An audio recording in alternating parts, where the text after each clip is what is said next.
Hello everyone, welcome back to intelligent Rahu YouTube channel. तो guys, एक बार फिर से मैं आप लोगों के लिए लेकर आया हूँ आपके आरआरबी एनटीपीसी और ग्रुप डी के लिए मैथ्स के इंपॉर्टेंट क्वेश्चन। इससे पहले मैं इसके ऑलरेडी काफ़ी सारे पार्ट्स ला चुका हूँ, तो अगर आप लोगों ने चेकआउट नहीं किए हैं तो चेकआउट कर लो जाके। काफ़ी अच्छे अच्छे क्वेश्चन है और उनको शॉर्ट ट्रिक से करवाया मैंने, जो कि आपके आरआरबी के एनटीपीसी, ग्रुप डी और यहाँ तक के एसएससी सीजीएल लेवल तक के क्वेश्चन मैं आपको करवा रहा हूँ और उसमें काफ़ी ज़्यादा आपके यूज़फुल होने वाले हैं। तो चलो यार शुरू करते हैं। शुरू करने से पहले मैं आपको बता दूं, अगर आप लोग चैनल पर नए हो तो सब्सक्राइब करो, बेल आइकन को दबाओ और अगर वीडियो पसंद आए आपको तो लाइक और कमेंट जरूर करना। तो चलो शुरू करते हैं। तो पहला क्वेश्चन आपको दे रखा है, वह राशि बताइए जो 2 वर्षों बाद 10% की चक्रवृद्धि ब्याज दर पर 2420 हो जाती है। ठीक है, तो सिंपली सबसे पहले आपको दिया क्या हुआ है यहाँ पर, तो आपको यहाँ पर दिया हुआ है अमाउंट। तो अमाउंट आपको कितना दिया हुआ है, तो वो आपको दिया हुआ है 2420 रुपये। ठीक है, तो सबसे पहले तो हमको चक्रवृद्धि ब्याज की दर से दी हुई है, तो हमको पता है चक्रवृद्धि ब्याज में आपका अमाउंट कैसे निकलता है, तो वो आपका निकलता है आपका principal into 1 plus R upon 100 और इसकी पावर होती है आपका टाइम। ठीक है, यही इसका फॉर्मूला होता है चक्रवृद्धि ब्याज में। तो यहाँ पर हम लोग एक ही जगह पे क्या रख देंगे, एक ही जगह पे हम लोग रख देंगे 2420 और यहाँ पर आपका P है, P को ऐसा कैसा ही रहने दो।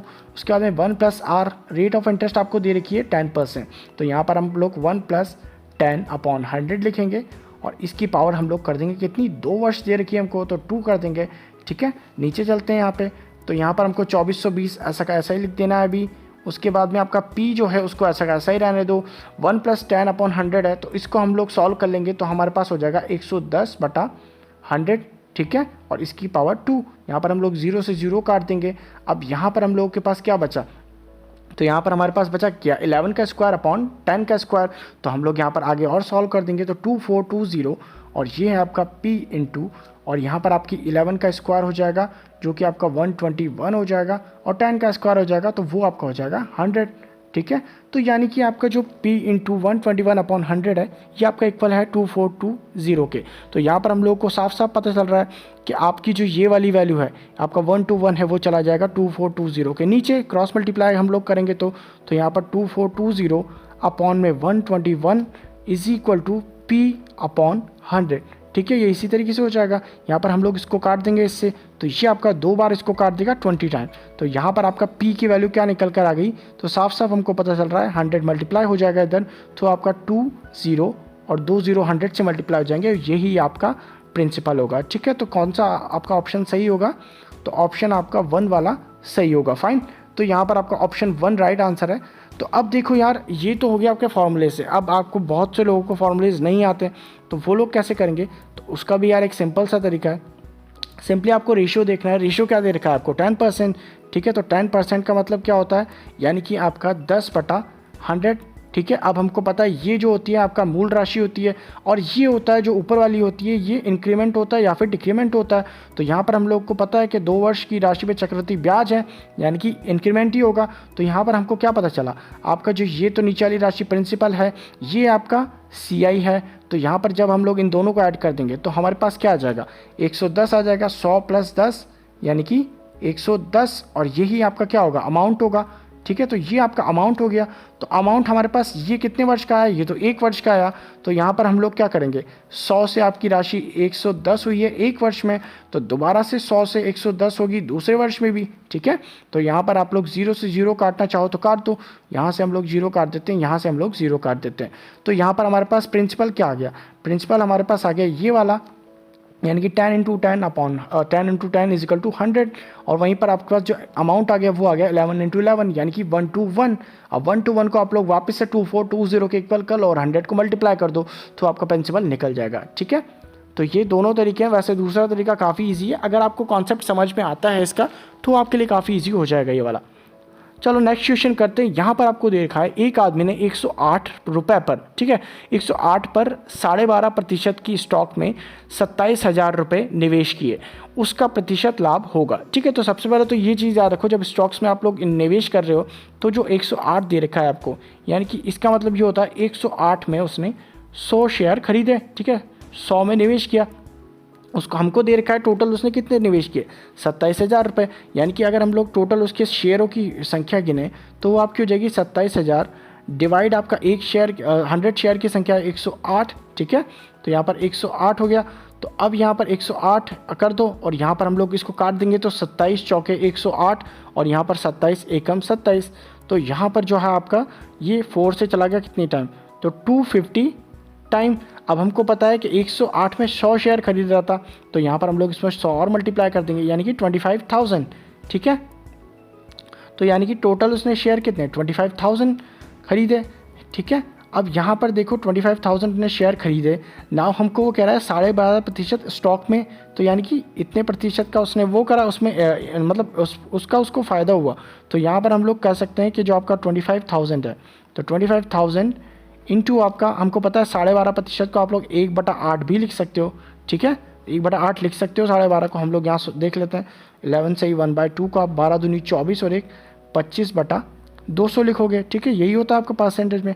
तो यहाँ पर 1/8 से कट जाएगा। ठीक है, तो यहाँ पर हम लोग ने 1/8 लिख दिया। हम लोग यहाँ पर इसको काट लेंगे, तो यहाँ पर हम लोग जैसे काटते हैं तो 8 16 8 24, 1 इधर गया, 8 एकम 8, 2 इधर गया, 8 दूनी 16 और 8 पंजे 40, यानी कि 3125।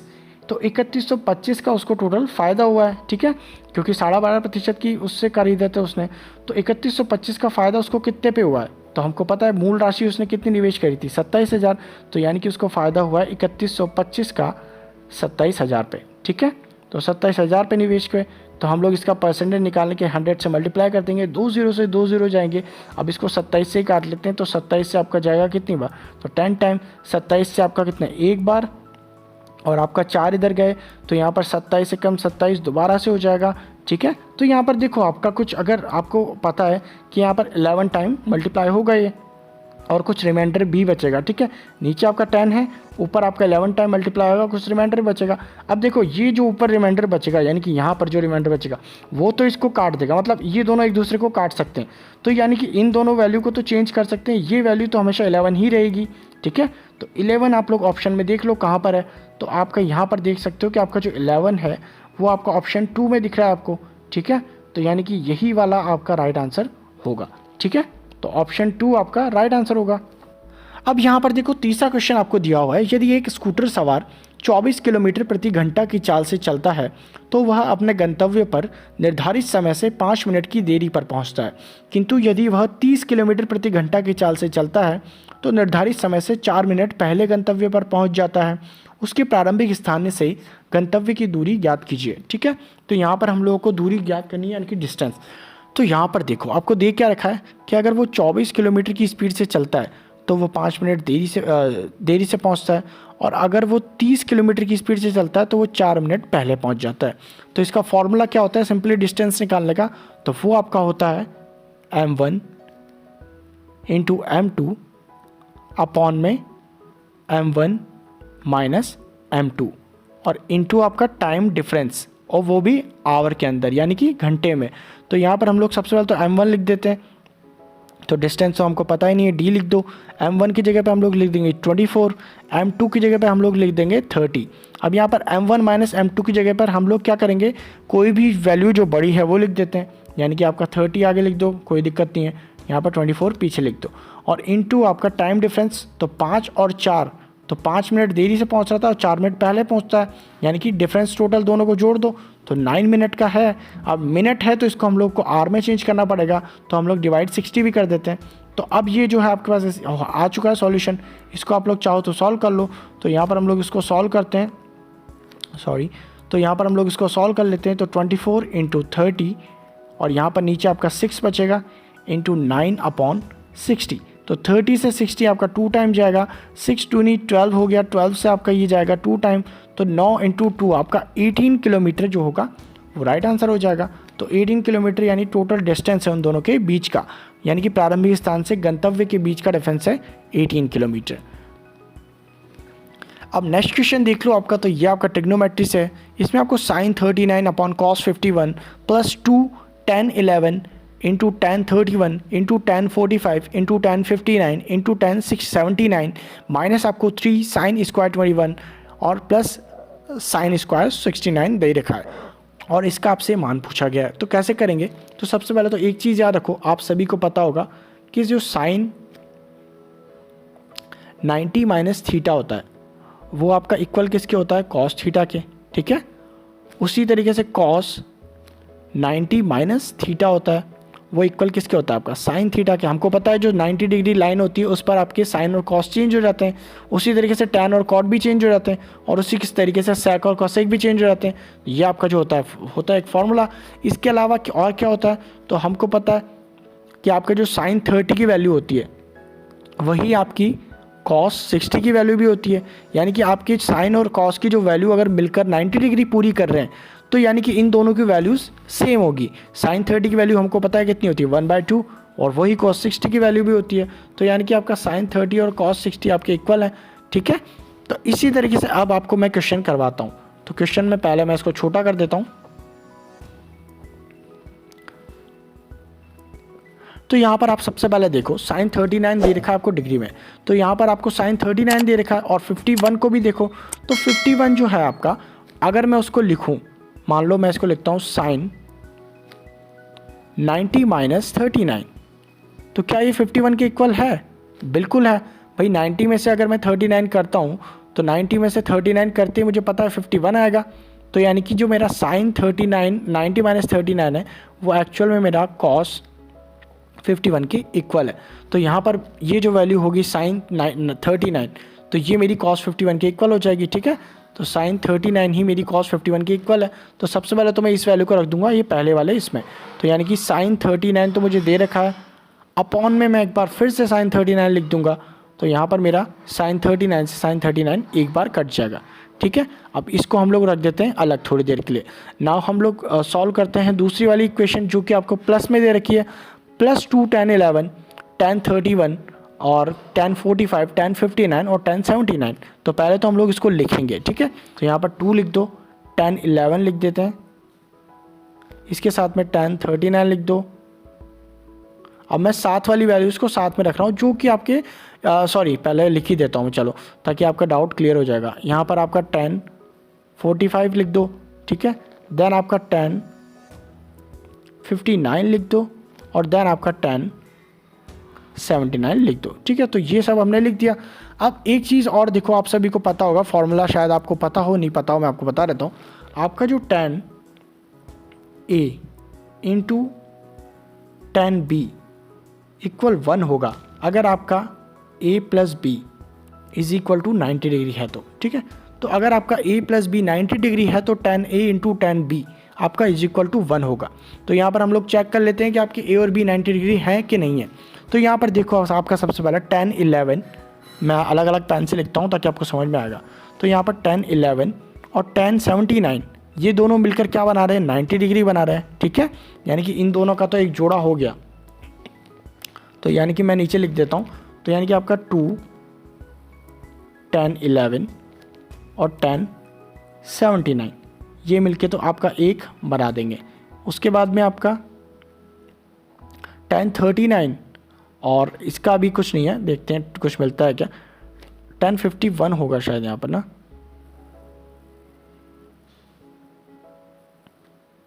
ये tan 31 है, tan 39 नहीं है। ठीक है, तो tan 31 और 59 ये मिलके आपका दूसरा पेयर बना रहे हैं। यानी कि यहाँ पर भी लिख दो आप लोग tan 39 और tan 51, तो ये भी आपका एक पेयर बना दिया 90 डिग्री का, यानी कि ये भी आपका 1 हो जाएगा। उसके बाद में तीसरा पेयर देखें हम लोग, तो तीसरा पेयर आपका tan 45 है। tan 45 अपने आप में क्या होता है, 1 होता है। तो tan 45 भी आपका अपने आप में 1 हो गया। तो यहाँ पर हम लोग 45 भी लिख देते हैं। तो यानी कि अगर मैं इस पूरे क्वेश्चन का जोड़ देखता हूँ तो यहाँ पर देखो मेरे पास क्या बचा, 2, ये एक पूरा 1 हो जाएगा, ये उसके बाद में एक पूरा 1 हो जाएगा, और उसके बाद में ये भी एक पूरा 1 हो जाएगा। यानी कि मेरे पास आया क्या निकल के, मेरे पास आ गया 2 इंटू 1 इंटू 1 यानी कि इज इक्वल टू 2। ठीक है, अब यहाँ पर तीसरा देखो, तो तीसरा आपको क्या दे रखा है, -3 sin square 21 plus sin square 69। ठीक है, तो एक बार फिर से इसको देखो, sin square 21 plus sin square 69। तो मैं इसमें से sin स्क्वायर या sin स्क्वायर को मैं cos स्क्वायर में भी चेंज कर सकता हूँ। तो आपको पता है यहाँ पर देखो, अगर मैं sin स्क्वायर 69 लिख रहा हूँ, यानी कि मैं यहाँ पर sin स्क्वायर 69 लिख रहा हूँ। ठीक है, तो मुझे पता है कि मैं इसको क्या लिख सकता हूँ, cos स्क्वायर 90 माइनस 21 भी लिख सकता हूँ। लिख सकता हूँ ना, क्योंकि 90 डिग्री के एंगल पे आप लोग चेंज कर सकते हो। तो यानी कि मेरा साइन स्क्वायर 69 इक्वल हो जाएगा किसके, बाद वाली वैल्यू के, यानी कि साइन स्क्वायर 69 मेरा इक्वल हो जाएगा कॉस स्क्वायर 21 के। ठीक है, तो यानी कि मेरा साइन स्क्वायर 69 कॉस स्क्वायर 21 के इक्वल हो गया। तो अब मैं इक्वेशन देख लेता हूँ एक बार, मुझे दे क्या रखी है। तो मुझे इक्वेशन दे रखी है 3 into sine square 21 plus sine square 69। तो यहाँ पर हम लोग वैल्यूज पुट कर देते हैं साइन स्क्वायर 69 की जगह पे। तो यहाँ पर जैसे मैं वैल्यू पुट करता हूँ तो यहाँ पर देखो पहले तो माइनस का 3 साइन स्क्वायर 21 प्लस, अब मैं साइन स्क्वायर 69 लिखना है यहाँ पे, लेकिन मैं उसके लिए क्या लिख देगा कॉस स्क्वायर 21। ठीक है, लिख सकता हूँ क्योंकि साइन स्क्वायर आपका चेंज हो जाएगा कॉस में। तो यहाँ पर आपको पता है sine square theta plus cos square theta आपका 1 होता है। ठीक है, फॉर्मूला है। तो यहाँ पर हम लोग क्या लिख देंगे, sine square 21 plus cos square 21 की जगह पे 1, और यहाँ पर माइनस का 3 है बार। तो जब मैं इसको सॉल्व करने जाऊँगा तो यहाँ पर मेरे पास आ जाएगा माइनस का 3। अब देखो मेरे पास क्या क्या वैल्यूज़ आई। तो पहली वाली इक्वेशन से तो मेरे पास वैल्यू कितनी आई थी, 1 आई थी। ठीक है, ये 1 आई थी।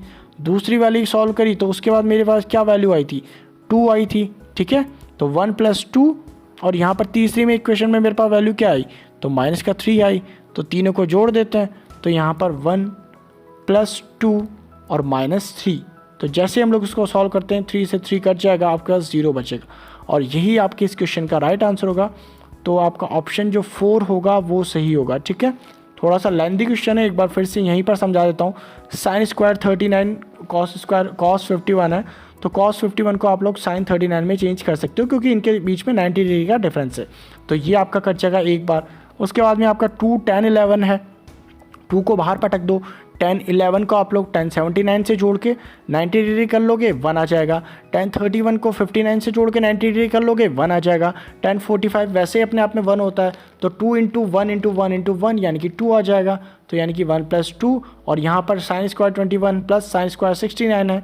साइन स्क्वायर 69 को आप लोग कॉस स्क्वायर से 21 में कन्वर्ट कर लोगे 90 डिग्री पे, तो आपके पास यहाँ आ जाएगा माइनस का 3, और माइनस के 3 से प्लस के 3 कट जाएंगे, आंसर आपके पास आ जाएगा 0। अब नेक्स्ट क्वेश्चन देख लो, यहाँ पर आपको दे रखा है टेलीग्राफ का एक खंभा आंधी के कारण भूमि के ऊपर एक बिंदु पर झुक गया है। उसका शीर्ष उसके पात से 10√3 मीटर की दूरी पर है, भूमि को स्पर्श कर रहा है और क्षैतिज रूप से 30 डिग्री का एक कोण बना रहा है। टेलीग्राफ के खंभे की लंबाई मीटर में कितनी होगी। ठीक है, तो यहाँ पर सबसे पहले हम लोग एक टेलीग्राफ बना लेते हैं। तो ये मान लो आपका एक ये आपका एक टेलीग्राफ है। ठीक है, तो ये आपका एक टेलीग्राफ हो गया। अब इसकी लंबाई हम लोग मान लेते हैं कि यहाँ तक तो है आपकी x है, और यहाँ पर आपकी l है। ठीक है, कहाँ से लेकर कहाँ तक l है, और यहाँ से लेकर यहाँ तक, मतलब पूरा आपको कुल मिला के ये x हो गया और ये आपका l हो गया। ठीक है, तो अब हमको एक चीज़ पता चली कि जो l है, ये जो हाइट है यहाँ पे, यहाँ से ये टूट के गिर गया। तो टूट के गिरेगा तो हमको भी पता है क्या होता है, टूट के गिरेगा दैट मीन्स ये इधर लटक जाएगा, इधर या उधर किधर भी लटकेगा, लेकिन लटकेगा। ठीक है, तो ये आपका यहाँ पर आ गया। तो अब ये यहाँ पर आपका यहाँ पर आ गया, दैट मीन्स यहाँ से टूट के गिर गया होगा। तो यहाँ पर कितनी लंबाई आई होगी, ये जो L है यही L होगा। ठीक है, तो यहाँ पर हम लोग एक डॉट वाली लाइन खींच देते हैं ताकि आपको कन्फ्यूज़न ना हो। तो यहाँ पर हम लोग एक डॉट वाली लाइन खींच देते हैं। तो ये जो है आपका, ये जो टूट गया और ये यहाँ पर आ गया लटक के। तो अब देखो यहाँ पर जब ये लटक गया तो ये कह रहा है कि इन दोनों के बीच में 30 मीटर की दूरी थी। तो यानी कि ये जो है आपकी 30 मीटर है, तो यहाँ पर हम लोग 30 मीटर भी लिख देते हैं नीचे।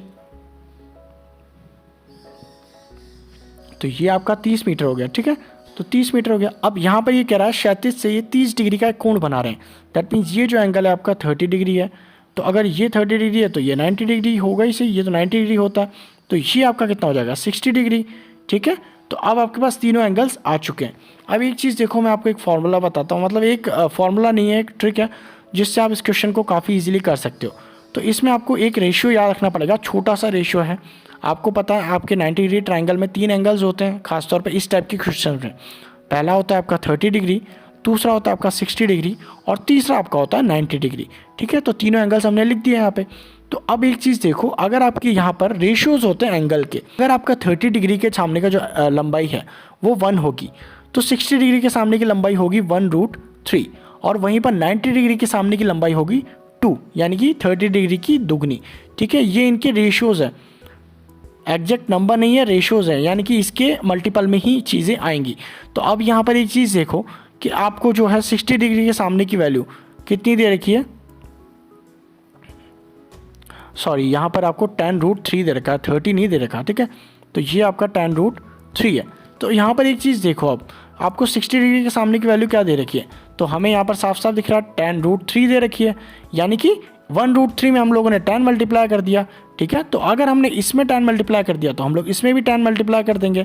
तो जैसे हम लोग इसमें tan मल्टीप्लाई करते हैं तो हमारे पास कितना आ जाएगा, tan × 1 यानी कि 10 मीटर। और अगर हमने इसमें tan मल्टीप्लाई किया तो हम लोग इसमें भी tan मल्टीप्लाई कर देते हैं।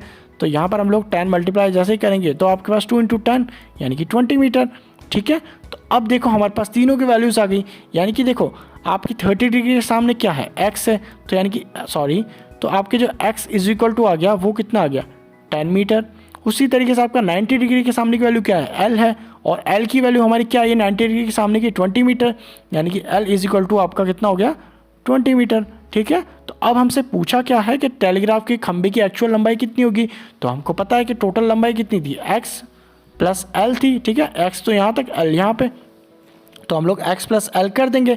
तो हमको पता ही है x + l की वैल्यू कितनी है, तो यहाँ पर हमें पता है x की वैल्यू 10 मीटर है, l की वैल्यू 20 मीटर है, टोटल जोड़ दो तो 30 मीटर आ जाएगा। यानी कि ऑप्शन कौन सा वाला सही होगा, ऑप्शन आपका 1 वाला राइट होगा। अब देखो ये मैंने आपको समझाया इसलिए फिर भी थोड़ा टाइम लगा है, वरना इसमें इतना टाइम भी नहीं लगता, बहुत शॉर्टली हो जाता है ये। चलो नेक्स्ट क्वेश्चन करते हैं। अब यहाँ देखो एक वृत्त का केंद्र O है, वृत्त के बाहर स्थित बिंदु P से एक स्पर्श रेखा खींची गई जो वृत्त को A पर स्पर्श करती है। ठीक है, यदि PA = 4 सेंटीमीटर और PO = 5 सेंटीमीटर हो तो वृत्त की त्रिज्या की लंबाई कितनी है। ठीक है, तो चलो इसका डायग्राम बना लेते हैं पहले। तो देखो हमारा डायग्राम बन चुका है। यहाँ पर आपका एक सर्किल है, यहाँ पर आपकी ये वाली एक स्पर्श रेखा है PA वाली, और PO जो है वो आपके केंद्र पर जा रही है। तो आपको यहाँ पर लेंथ भी दे रखी है, PA जो आपका है वो 4 सेंटीमीटर है और आपकी जो PO है वो आपकी 5 सेंटीमीटर है। ठीक है, और आपसे पूछा क्या है, वृत्त की त्रिज्या पूछी है, तो यानी कि आपसे क्या पूछा है, आपसे ये पूछा होगा। ठीक है, तो अब आपको एक चीज़ बता देता हूँ मैं, जब भी आपकी कोई स्पर्श रेखा होती है वो वृत्त की त्रिज्या से 90 डिग्री का एंगल बनाती है, यानी कि यहाँ पर आपका 90 डिग्री का एंगल आ जाएगा। ठीक है, अगर ये आपका 90 डिग्री का एंगल आ गया दैट मीन्स आपका ये पूरा एक राइट एंगल ट्रायंगल हो गया, और राइट एंगल ट्रायंगल में ये आपका बेस हो जाएगा, ये आपका परपेंडिकुलर हो जाएगा, और ये आपका हाइपोटेन्यूस हो जाएगा। ठीक है, तो बेस आपका 4 सेंटीमीटर है, हाइपोटेन्यूस 5 सेंटीमीटर है, तो हम लोग परपेंडिकुलर इजीली निकाल लेंगे। हमें पता है आपका फॉर्मूला क्या होता है, तो वो आपका होता है कर्ण का स्क्वायर = लंब का स्क्वायर प्लस आधार का स्क्वायर, यही फॉर्मूला होता है। ठीक है, तो यहाँ पर हम लोग इसको लिख देंगे, कर्ण का स्क्वायर आपको दे रखा है 5 का स्क्वायर कर दो, तो यहाँ पर हम लोग 5 का स्क्वायर कर देंगे। यहाँ पर लंब का स्क्वायर हमको पता ही नहीं है, वो निकालना है, तो l² लिख दो, प्लस आधार का स्क्वायर आपको 4 सेंटीमीटर दे रखा है, तो 4 का स्क्वायर कर दो। यहाँ पर वैल्यूज़ इधर उधर चेंज कर देंगे, तो 5 का स्क्वायर हो जाएगा 25, 4 का स्क्वायर इधर चला जाएगा तो माइनस हो जाएगा 16, और यहाँ पर l का स्क्वायर है, ऐसे कैसे लिख दो। यहाँ पर आपका आ जाएगा 9 सेंटीमीटर, और 9 जो है आपका l का स्क्वायर है, तो यानी कि आपका जो l हो जाएगा वो हो जाएगा √9 यानी कि 3 सेंटीमीटर। तो यानी कि 3 सेंटीमीटर आपका राइट आंसर होगा इस क्वेश्चन का। तो ऑप्शन कौन सा वाला सही होगा, तो ऑप्शन 3 वाला आपका राइट आंसर होगा। ठीक है, अब नेक्स्ट क्वेश्चन देख लो। यहाँ पर आपको दे रखा है, यदि एक त्रिभुज है उसमें ABC के दो माध्यिकाएं BE और CE एक दूसरे को G पर प्रतिच्छेद करती हैं, और यदि BG = CG है और एवं आपका जो एंगल BGC है वो 60 डिग्री है, तो BC = 8 सेंटीमीटर है, तो त्रिभुज ABC का क्षेत्रफल होगा। ठीक है, थोड़ा लंबा है क्वेश्चन लेकिन इजी क्वेश्चन है। तो यहाँ पर हम लोग पहले एक ट्रायंगल बना लेते हैं, तो ये हमारा एक ट्रायंगल हो गया। ठीक है, ये हमारा एक ट्रायंगल हो गया ABC, तो यहाँ पर ABC हम लोग वैल्यू लिख देते हैं। उसके बाद में आपकी इसमें माध्यिका भी दे रखी है, तो मैं उसको अपने पेंसिल से बना लेता हूँ। तो यानी कि G पॉइंट ये वाला आपका, ठीक है, ये वाला।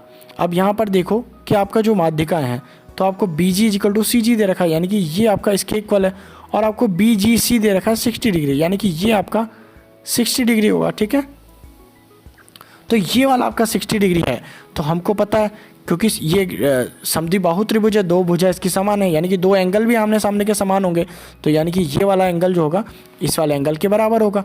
तो हमको पता है एक ट्रायंगल के अंदर टोटल एंगल कितने होते हैं, 180 डिग्री, तो हमको पता है कि 180 डिग्री आपका है, और इसमें आपका माइनस जी आप कर दो, यानी कि ये वाला एंगल आप माइनस कर दो, तो आपके पास क्या आ जाएगा, बी प्लस सी आ जाएगा, angle B plus angle C. और हमको एक चीज़ और पता है कि एंगल बी आपका इक्वल है एंगल सी के, यानी कि हम लोग क्या कर सकते हैं कि आपका 180 डिग्री माइनस आपका 60 डिग्री जो कि जी की वैल्यू है एंगल, और angle B plus angle B 2 बार लिख दो, या फिर एंगल सी 2 बार लिख दो। तो यहाँ पर आपका जो है 180 माइनस 60 हो जाएगा 120 डिग्री आपका 2√2 एंगल बी, ठीक है। तो 2 से आपका कट जाएगा यहाँ पर 60 टाइम, तो यानी कि ये हो गया आपका एंगल बी के बराबर या फिर एंगल सी के बराबर, ठीक है। यानी कि आपके जो तीनों एंगल हैं इस वाले ट्राइंगल के अंदर, वो तीनों के तीनों ही 60 डिग्री हैं, ठीक है। ये भी 60 हो गया, ये भी 60 हो गया, और ये वाला 60 तो दे ही रखा है हमको, यानी कि ये आपका एक समबाहु त्रिभुज है। अब हमको समबाहु त्रिभुज में एरिया निकालना होता है, तो एरिया का फॉर्मूला मैं आपको बता देता हूँ समबाहु त्रिभुज में, तो वो आपका होता है √3/4 a², ठीक है। ए जो होता है वो भुजा की होती है लंबाई, तो आपका जो एरिया हम लोग निकाल लेते हैं, तो यहाँ पर √3 की जगह √3 लिखो, 4 लिख दो, ए की जगह पे हम लोग क्या लिख देंगे 8 का स्क्वायर, यानी कि 8 × 8, ये आपका 4 से 2 बार कट देगा।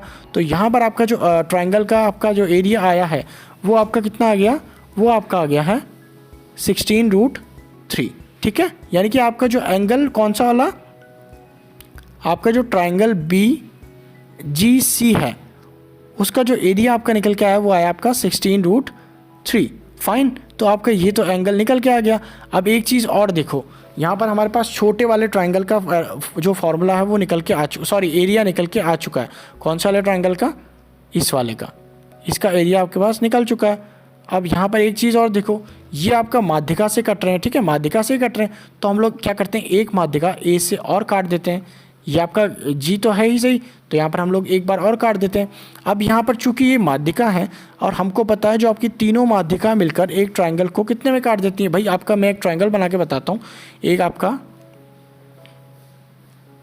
ये आपका एक छोटा ट्राइंगल है, ठीक है। अब इसमें हम जब माध्यिका खींचेंगे तो ये एक माध्यिका त्रिभुज को 2 भागों में बांट देती है। उसी तरीके से ये और खींच देंगे तो ये भी सामने वाले को 2 में काट देगी, और ये और खींच देंगे तो ये भी काट देगी। दैट मीन्स हमारा जो टोटल आपका ट्राइंगल था उसका पूरा जो एरिया था, मान लो पूरे ट्राइंगल का आपका जो एरिया था वो कितनी बार कट जाएगा, 1 2 3 4 5 6, यानी कि 6 टाइम डिवाइड हो जाएगा इस पूरे ट्राइंगल का एरिया, यानी कि ये पूरे ट्राइंगल को 6 भागों में बांट देता है। तो अब यहाँ पर देखो कि हमने इस एक माध्यिका को खींच दिया, इससे हमारे 3 ट्राइंगल और निकल के आ गए, मतलब इसी ट्राइंगल के अंदर 3 ट्राइंगल खींच गए हमारे। क्या क्या, तो हम लोग लिख देते हैं यहाँ पे। एक तो आपका ट्राइंगल निकल के आया BGC, जिसका आपको वैल्यू भी पता है। दूसरा आपका ट्राइंगल कौन सा निकल के आया उसको भी बनाता हूँ। तो यहाँ पर देखो दूसरा वाला ट्राइंगल आपका ये वाला है, ये आपका दूसरा ट्राइंगल हो गया, ठीक है। ये वाला आपका दूसरा ट्राइंगल हो गया, और वहीं पर आपका एक और ट्राइंगल निकल के आया तीसरा, वो आपका ये वाला हो गया, ठीक है। ये वाला आपका एक और ट्राइंगल हो गया, ठीक है। यानी कि आपका टोटल कितने ट्राइंगल हो गए, 3 ट्राइंगल। एक तो आपका BCG, यानी कि आपका, मैं लिख के बता देता हूँ यार, थोड़ा कन्फ्यूज़न हो रहा होगा आपको, लेकिन शॉर्ट में कर देते हैं। तो यहाँ पर एक तो आपका ट्राइंगल हो गया BCG, एक आपका ट्राइंगल हो गया BAG,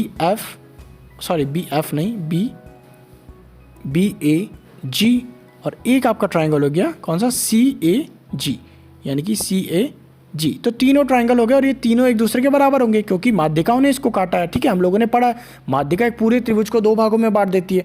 तो यहाँ पर चूंकि माध्यिका से कट रहे हैं तो ये तीनों ट्राइंगल आपके बराबर होंगे। तो हमको पता है कि हमारा BCG का एरिया कितना निकला था, BCG का एरिया हमारा निकला था 16√3, ठीक है। तो 16√3 अगर हमारा BCG का एरिया निकला था, सॉरी 1 सेकेंड, तो यहाँ पर हमारा कितना था, ये 16√3 था। तो यहाँ पर हमको पता है कि इस पूरे ट्राइंगल के अंदर 3 त्रिभुज हैं, तो यानी कि हमको इसको 16√3 को 3 से मल्टीप्लाई करना पड़ेगा, ठीक है। तो हम लोग यहाँ पर 3 से मल्टीप्लाई कर देते हैं, तो यहाँ पर आपका कितना आ जाएगा 48√3। तो 48√3 होगा जो ही आपका राइट आंसर होगा इस क्वेश्चन का, यानी कि आपका ऑप्शन 3 आपका राइट होगा, ठीक है। तो यानी कि आपका एक पूरा जो ट्राइंगल है ABC ये बटा हुआ है 3 छोटे ट्राइंगल्स में, माध्यिकाओं में। तो माध्यिकाओं से आपका ये बन जाएगा BCG, दूसरा आपका ABG, और तीसरा आपका CAG। तो इससे आपका राइट आंसर आ जाएगा 48√3। अब लास्ट क्वेश्चन देखो, यहाँ पर आपको दे रखा है यदि एक आयताकार खेत की लंबाई 7 मीटर बढ़ा दी जाती है और चौड़ाई 3 मीटर घटा दी जाती है तो क्षेत्रफल नहीं बदलता। वहीं पर यदि लंबाई 7 मीटर घटा दी जाती है और चौड़ाई 5 मीटर बढ़ा दी जाती तो भी क्षेत्रफल पर कोई प्रभाव नहीं पड़ता। आयताकार खेत की लंबाई और चौड़ाई क्रमशः क्या होगी? तो पहली चीज़ तो हम लोग क्या कर सकते हैं कि हम लोग ऑप्शन देख सकते हैं, लेकिन मुझे चूँकि आपको समझाना भी है तो मैं आपको इसको फॉर्मूले से ही बता देता हूँ। तो सबसे पहले हमको क्या दिया हुआ है कि आपका आयताकार खेत की लंबाई अगर 7 मीटर बढ़ा दी जाए, यानी कि हम लोग लंबाई मान लेते हैं x और चौड़ाई मान लेते हैं y, तो हमारी x + 7 अगर कर दी जाए, ठीक है, और आपका चौड़ाई कम कर दी जाए 3 मीटर, तो y - 3 कर दी जाए, तो ये आपका इक्वल हो जाएगा xy के, ठीक है, क्योंकि लंबाई इंटू चौड़ाई यही तो है। और उसके साथ साथ दूसरा आपको क्या कह रहा है, ये दूसरा आपको ये कह रहा है, मैं दूसरा पेन से लिख देता हूँ। दूसरा आपसे कह रहा है ये अगर लंबाई आपकी 7 मीटर घटा दी जाए और चौड़ाई आपकी 5 मीटर बढ़ा दी जाए तो भी ये इक्वल किसके होगा, xy के, ठीक है। तो यहाँ पर सबसे पहले तो हम देखेंगे इनको सॉल्व करके, तो यहाँ पर आपका क्या क्या लिखाई में आ जाएगा, xy, पहला तो आपका xy हो गया, उसके बाद में माइनस का 3x, फिर प्लस का 7y, फिर माइनस का 21, ठीक है, और ये इक्वल है आपका xy के। तो यहाँ पर अब देखो ये तो सॉल्व कर दिया हम लोगों ने। अब यहाँ पर देखो कि ये तो आपका आ गया। अब हम लोग xy से xy काट सकते हैं क्योंकि हमें पता है ये इधर आएगा तो माइनस हो जाएगा। तो हमारे पास यहाँ बचा क्या, हमारे पास बचेगा यहाँ पर, अगर हम लोग उसको सही से करें तो आपके पास बच जाएगा यहाँ पर आपका 7y माइनस का 3x और माइनस के 21 को हम कोष्टक के दूसरी तरफ ले जाएंगे तो वो प्लस का 21 हो जाएगा, ठीक है। ये इक्वेशन 1 हो गई आपकी। दूसरी इक्वेशन क्या है, तो वो हमारी यहाँ से शुरू होगी, तो आपका x - 7 है, तो x - 7 है, इसको मल्टीप्लाई कर देते हैं इधर से, तो आपका xy एक बार फिर से होगा, फिर माइनस का 7y होगा, प्लस का 5x होगा और माइनस का 35 होगा, और ये इक्वल होगा आपका xy के, ठीक है। तो xy से xy काट दो। अब आपके पास क्या बचा है यहाँ पर, तो यहाँ पर आपके पास बच जाएगा ये x होगा, ठीक है, 5x। तो यहाँ पर आपके पास बच जाएगा 5x - 7y और इज इक्वल टू 35, ठीक है। ये आपकी दूसरी इक्वेशन हो गई। अब चूंकि हमें पता है दोनों इक्वेशन सेम टाइप की है तो हम लोग दोनों को साथ साथ रख देंगे। तो पहली इक्वेशन क्या थी आपकी, पहली इक्वेशन थी आपकी, पेन चेंज कर लेता हूँ, तो पहली इक्वेशन थी आपकी 7y होगा शायद ना, 7y - 3x is equal to 21। तो 7y - 3x is equal to 21। दूसरी इक्वेशन क्या है आपकी, 5x - 7y is equal to 35। तो हम दोनों इक्वेशन को जोड़ देते हैं, तो जैसे हम लोग जोड़ेंगे तो प्लस के 7y से माइनस का 7y कट जाएगा, ठीक है। उसके बाद में 5x प्लस का है, माइनस का 3x है, यानी कि आपका ये 5x में से 3x घट जाएगा, तो आपके पास बचेगा 2x प्लस का 35 और 21 को जोड़ देंगे, ये आपका कितना हो जाएगा, ये आपका हो जाएगा 56। तो यानी कि x इज इक्वल टू 56 आ गया 2x।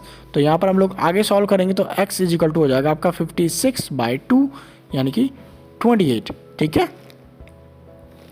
तो यहाँ पर x इज इक्वल टू 28 आ चुका है, तो x इज इक्वल टू 28 आ चुका है, तो हम अभी किसी भी इक्वेशन में x की वैल्यू रख देते हैं और आंसर निकाल देते हैं। इस वाली इक्वेशन में रख देते हैं मान लो, तो यहाँ पर 5x इज इक्वल टू 25 है, तो यहाँ पर 28 × 5 लिख दो, ठीक है, और माइनस का 7y है। तो यहाँ पर क्या करो, अब यहाँ पर ये 35 को इधर ले आओ, तो 35 इधर आ गया और डिवाइड में 7 लिख दो और y इधर कर दो, ठीक है। इस वाली इक्वेशन को हम लोगों ने सॉल्व किया है। तो यहाँ पर आपका क्या कर सकते हो आप लोग, 7 से 4 बार और 7 से 5 बार कट जाएगा, तो 4 पंजे 20 माइनस 5 और ये आपका y के इक्वल है। तो यहाँ पर हम लोग आगे सॉल्व करेंगे तो 15 आपका आ जाएगा, वो आपका y के इक्वल हो जाएगा, यानी कि आपका आंसर कितना आ गया, x इज इक्वल टू 28 और y इज इक्वल टू 15, ठीक है। तो आपका राइट आंसर होगा ऑप्शन 4, ठीक है। तो आई होप ये वीडियो आपको पसंद आया होगा। अगर वीडियो पसंद आया तो लाइक करना, चैनल पे नए हो तो सब्सक्राइब करना। मिलते हैं आपसे अगले वीडियो में, बाय बाय।